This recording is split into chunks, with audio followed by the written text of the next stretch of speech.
Avec le ralentissement de l'économie, le moral des petits patrons est au plus bas. S'ils ont pu bénéficier de l'aide de l'État pendant la crise du Covid, notamment avec les prêts garantis par l'État, l'heure des remboursements est arrivée. Il faut donc rembourser les sommes attribuées. Et pour Muriel, qui tient, vous allez le voir, un magasin de vêtements, la situation devient intenable. Constance Meyer, Juliette Vallon et Emmanuel Bach. Tu vérifieras par exemple si on a bien, tu sais, toutes les pastilles rouges pour les moins 50%. C'est tout là. Dans la petite boutique de Muriel ce matin, c'est l'heure du tri et des soldes avec sa fille pour préparer le printemps.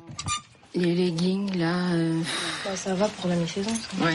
Ce magasin de vêtements spécialisé en grande taille, Muriel l'a ouvert il y a 15 ans. Avec le Covid, la commerçante a pu obtenir un prêt garanti par l'État pour ne pas mettre la clé sous la porte. Un emprunt de 25 000 € sur 5 ans qu'elle a aujourd'hui beaucoup de mal à rembourser, notamment à cause de la crise économique. Le problème, c'est que, en fait, on travaille moins qu'avant. La fréquentation en fait du magasin a tendance plutôt à baisser, je dirais. Et le panier moyen a aussi extrêmement baissé. Les gens pendant le Covid ont pris aussi certaines habitudes qui aujourd'hui sont bien ancrées. Les achats en e-commerce, ça fait du mal.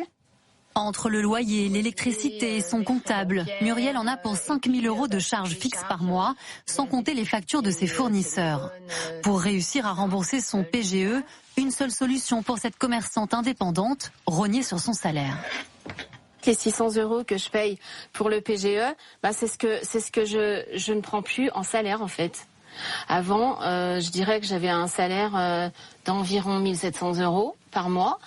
Aujourd'hui, le mieux que je puisse faire, c'est 1 200 quoi. Sincèrement, si aujourd'hui j'avais pas un mari qui est employé et qui a quand même un salaire suffisant, je pense que j'aurais déjà fermé en fait le magasin il y a longtemps. Le prêt garanti par l'État ou le symbole du quoi qu'il en coûte si cher à l'exécutif. Pendant la pandémie de Covid, 680 000 entreprises françaises y ont souscrit, avec au total 144 milliards d'euros de prêts accordés.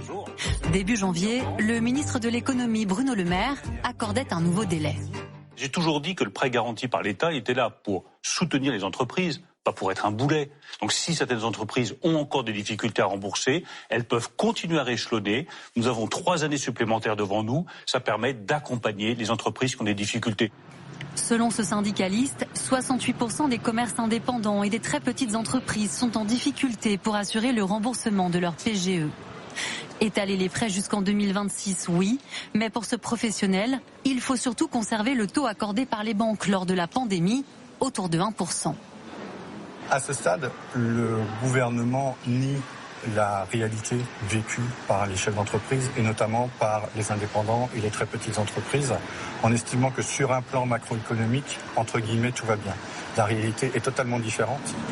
Selon la Banque de France, le nombre de défaillances d'entreprises a fortement augmenté en 2023, plus 34% par rapport à l'année d'avant, un chiffre qui concerne particulièrement les moyennes et petites entreprises.